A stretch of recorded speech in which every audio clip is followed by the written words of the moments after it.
गोटे सहर में माँ पुओ रोते। माँ पुओ को ता जीवन ठार अधिक भल पाउथिला। पुओ मध्य ता माँ को बहुत भल पाउथिला। पुओर बाहा हेबा बयस मध्य हो गलानी। माँ ता पुओ को हाथ दी हाथ कराई घर को बोहटे आनिला। बोहू बहुत बुझीबार थिला। बोहू धीरे धीरे घरर सब दायित्व निज हाथ को नेला। कहीं ना शाशुर बयस भी हो गलानी। से शाशु को आराम देवा को चाहिला। एमिति किछि दिन बीतीगला। दिने पुओ ऑफिस रु फेरी बैग टी स्त्री हाथ को दे कहला, मते भोक लागुछि, कोन टिके खाइबा को दियो। हाउ दियो, तमे सेठी बसी था, मु खाइबा आनी आसुछि। पुओर माँ सेठी बसी थाए आ सब देखु थाए। आ गोटे दिन पुओ परिबा बैग टी आनी मध्य स्त्री हाथ को बढ़ाई देला। आ बाकी बड़का पैसा मध्य स्त्री हाथ को बढ़ाई देला। ये सब मध्य माँ देखु थाए। हठात माँ मनरे कौन है के जानी घर भीतर को उठी चली गला। ता माँ पुओ मते बसी मने मने कही होथाए, आउ आग भली नहीं, बहुत बदली गलानी। ता स्त्री आसीबा दिनठू एमिति हेउछि। आगुर जहा भी पुओ आने माँ माँ डाकी मते मो हाथ को बढ़ाई देउथिला। किंतु एबे स्त्री आसिला बोली मते भूलीगला। एमिति माँ भाभी भाभी राति राति शोई पारिलानी। सबु बेले भाविला पुओ बदली जाई माँ को भूली जाउछि। धीरे धीरे माँ रो जागा ता स्त्री को देई देलानी। एमिति सब दुश्चिंता ता मनरे उंकी मारु थाए। एमिति सब चिंता करी करी माँ खाइबा पीबा ठीक से कलानी। शाशुर यही सब कार्य को बहु लक्ष्य करू थाए। माँकर कोन हेछि के जानी स्त्री खाइबा पीबा ठीक से करू नाहंती।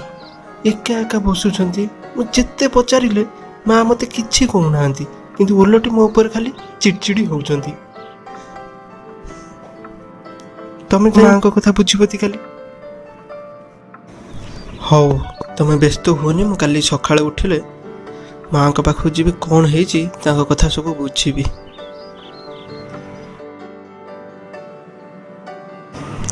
माँ तोर कोन हेछि, एमिति चुपचाप रहछु काहेकि? कौन है मत कहूनु। पुअर एमिति कथा शुणी माँ कोह संभाली न पारी भो भो होई कांदिबा को लागिला। पुओ व्यस्त होई पड़िला। आउ व्यस्त होई पड़ी कहिला,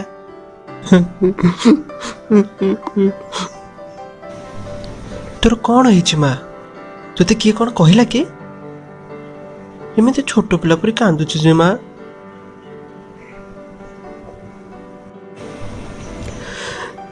तू आउ आग भली है नाउ, मत आउ भल पाउनु।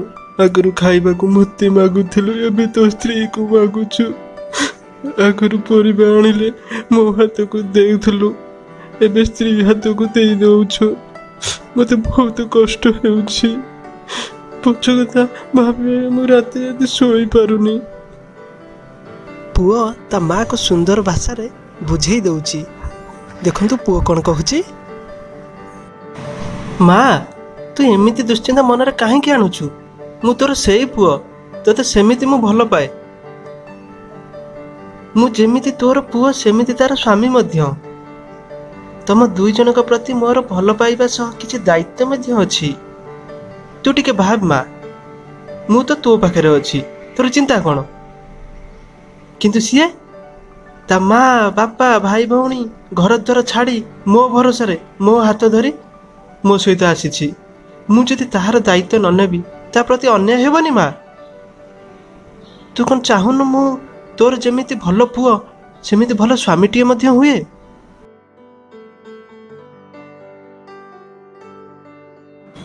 माँ मो मनरे तो पई जो जगह अछि से जगह सब दिन पई तो पई ही रहिथिबो। तू जो दिन तो बोहू को झियो बोली भाबिबो, तो मनरु ये दुश्चिंता आपे आपे दूरेई जीवो। यही सब कथा बोहू बाहर रही शुणुथिला। बोहू घर भीतर को आसिला। माँ निजर भूल बुझीपारी पुओ बोहू दुई जन को कोड़े नहीं कहला, तू जेमिति मोर सुना पुओ से मोर से भली सुना बोहूटे। एबे भी माँ आखिरे धारा धारा ही लुह बोहुथिला, किंतु से लुह थिला खुशीर लुह।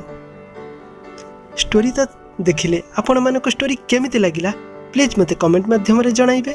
भल लागिथिले लाइक करिवे, शेयर करिवे, आउ चैनल को सब्सक्राइब करिया को जमार भूलिबेनी।